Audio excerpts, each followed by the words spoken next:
As you may have heard from some media outlets, there will be protests taking place tomorrow, Saturday, in 20 cities around the United States, including Detroit, in which some people are protesting against Islam, against Muslims, against what they call the Sharia law, and indeed against the Muslim presence in the United States.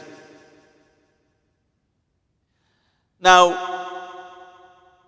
what do we say and how do we feel about that?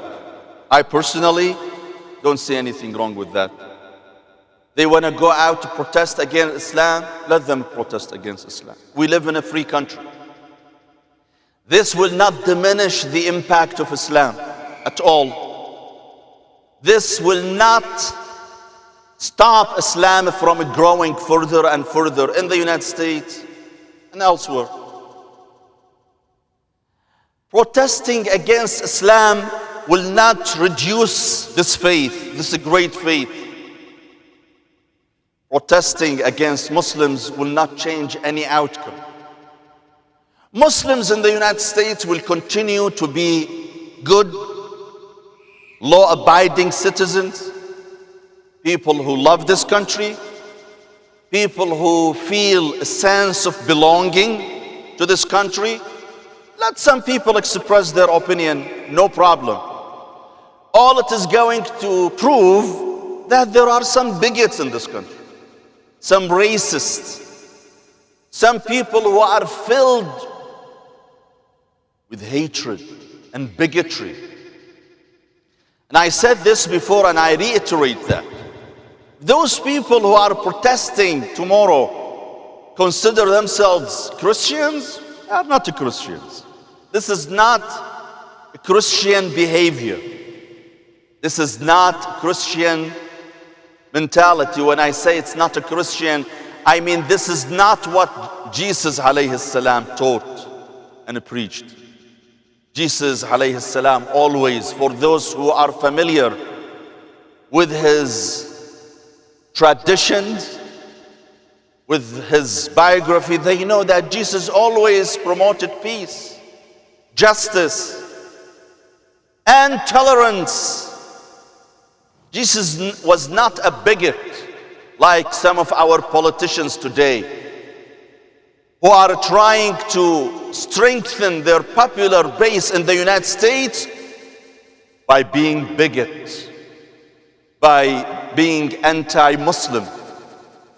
They are trying to solicit more money from the donors, from supporters, by casting themselves as someone who will be tough on Muslims. All these politicians are doing is nothing but bigotry in the name of campaigning for presidents. Nothing more. And unfortunately, I believe that those politicians, and particularly their party, the Republican Party, takes the biggest responsibility in promoting bigotry in this country, in promoting hatred in this country. Every other day, one of those Republican candidates shock America with their bigotry. Ben Carson believes that a Muslim cannot be trusted to be a president. The other guy yesterday says that if he becomes a president, he will not allow Syrian refugees to come to the United States. He will kick them out.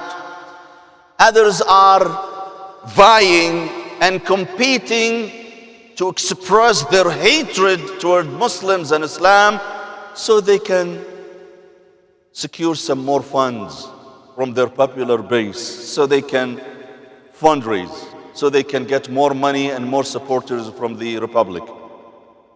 Unfortunately, this is very embarrassing situation for those politicians. If those politicians have little respect for themselves, they would not have engaged in this bigotry. We have no problem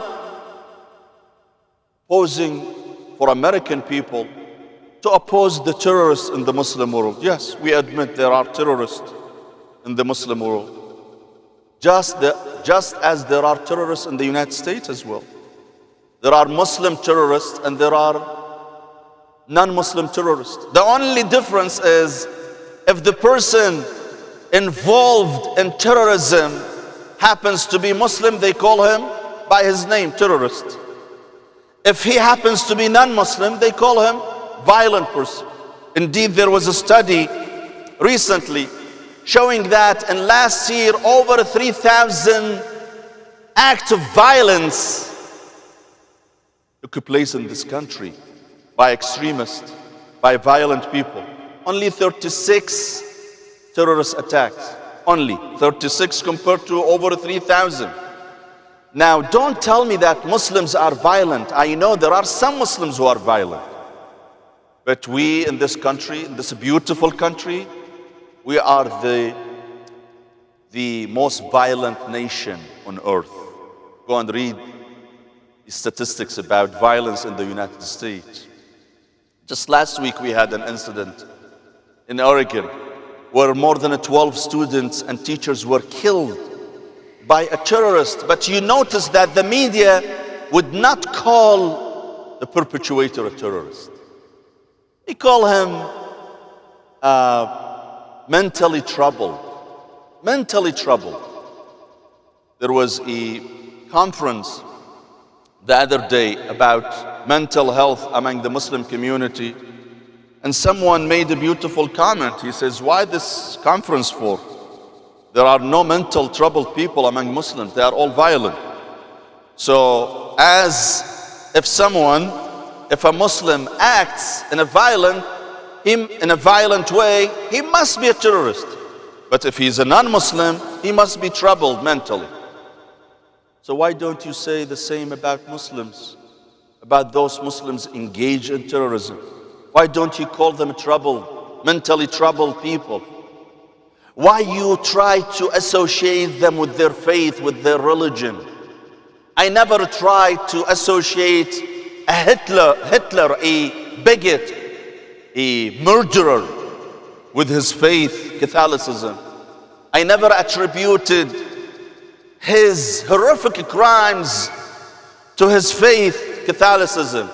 Why, when it comes to someone who calls himself Muslim, you immediately associate his crime with his religion? That's not fair.